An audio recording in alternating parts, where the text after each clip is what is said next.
सभी भोजपुरिया समाज के हाथ जोड़ के प्रणाम करतानी। कहल जाला कि ई माया के नगरी में जे जैसन करेला ओकरा वैसन के मिलेला। तो आई ई कांवर गीत के माध्यम से देखल जाओ।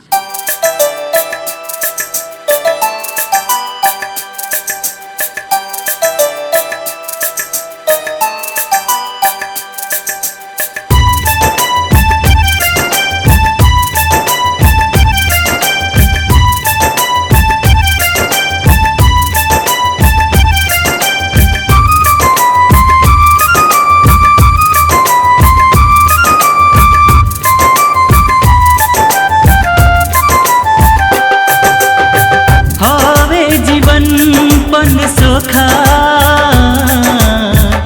एकर खेले अनोखा होवे जीवन पन सोखा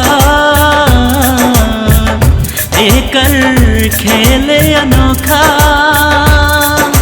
छल कपट बेईमानी का के कमाइल सारा खोखा। रास नरसी हराम के देही नयाई कौनो काम के। रास नरसी हराम के देही नयाई कौनो काम के।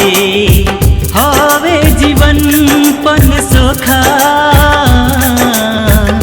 एकर खेले अनोखा।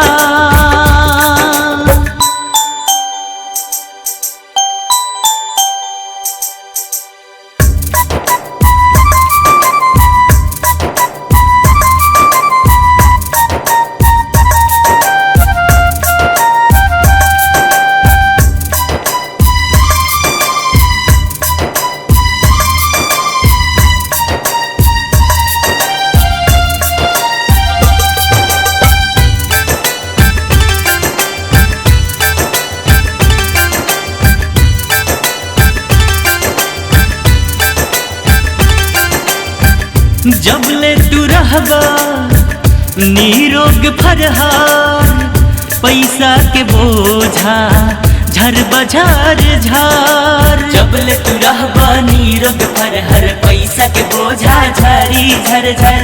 कर्म से अरज के चैन से कमैबा होते निकम्मा खेदई बखार हार।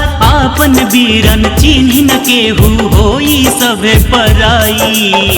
गुमान करे लब काम के देही नयाई कौनो काम के।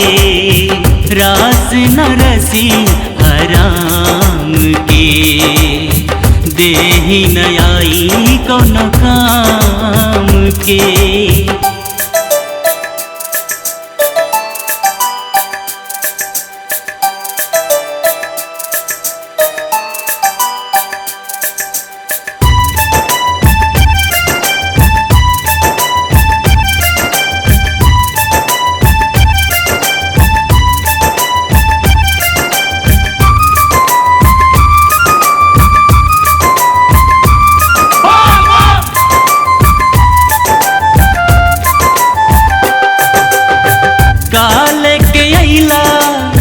काले के जैबा फेरू मनुष्य तन दोबारा न पैबा।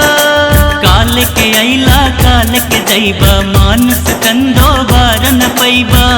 जैसन करनी वैसन भरनी इह धरती पर नाप जो खैबा।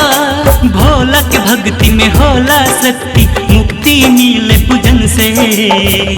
दर्शन कला बाबा धाम के राह मिल जाई स्वर्गवास के। दर्शन कला बाबा धाम के राह मिल जाई स्वर्गवास के।